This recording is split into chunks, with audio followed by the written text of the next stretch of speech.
Well, also covering this story for us today is France 24's Shirli Sitbon from our science desk, and she's with me in the studio right now. Shirli, let's talk about this earthquake zone in the Atlas Mountains, because it doesn't experience a lot of quakes, does it? But it's still pretty vulnerable. Explain to us about why. It is. Unlike Turkey, where everyone was alerting and really concerned about a potential new earthquake, and everybody was talking about it because the country is just crossed with various fault lines and is between several tectonic plates. Well, in Morocco, it's not the same. There is, of course, in the north, this great fault line between the Eurasian plate and the African plate. And, of course, Morocco is mainly on the African plate. And that's where most of the activity, the seismic activity, is happening. But now we're further south because there are also local fault lines, and this is where the epicenter was in the Atlas Mountains.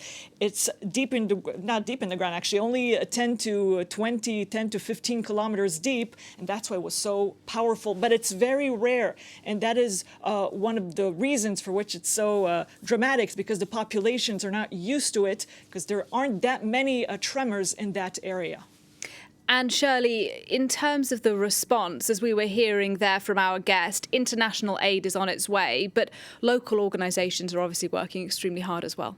Of course they are. They're already on the ground. We can see some images. I brought images of first the international aid, because we saw the Spanish aid workers arriving. This is actually from Marrakesh. We're talking here about actually the construction. There was a lot of devastation in Marrakesh and elsewhere. And why is that? Well, in Morocco, there are many regulations about how to build homes and buildings in a safe way that would survive earthquakes and be maintained and not be destroyed. But unfortunately, those rules are not always applied. First of all, there are a lot of old buildings, ancient buildings, which are very beautiful, but they have to be reinforced so they're not damaged during all those tremors.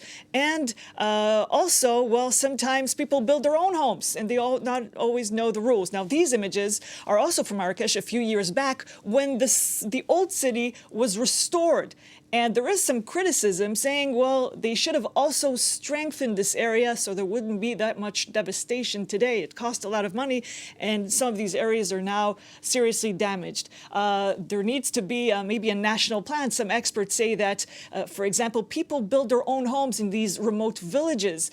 And since they're building their own homes, they don't always apply the rules, the engineering rules for earthquakes. And so they need to be showed how to do this, to be helped, and homes need to be reinforced. So in the future, this does not happen. Of course, this will take a lot of time. And also people need to know how to act when there is an actual tremor.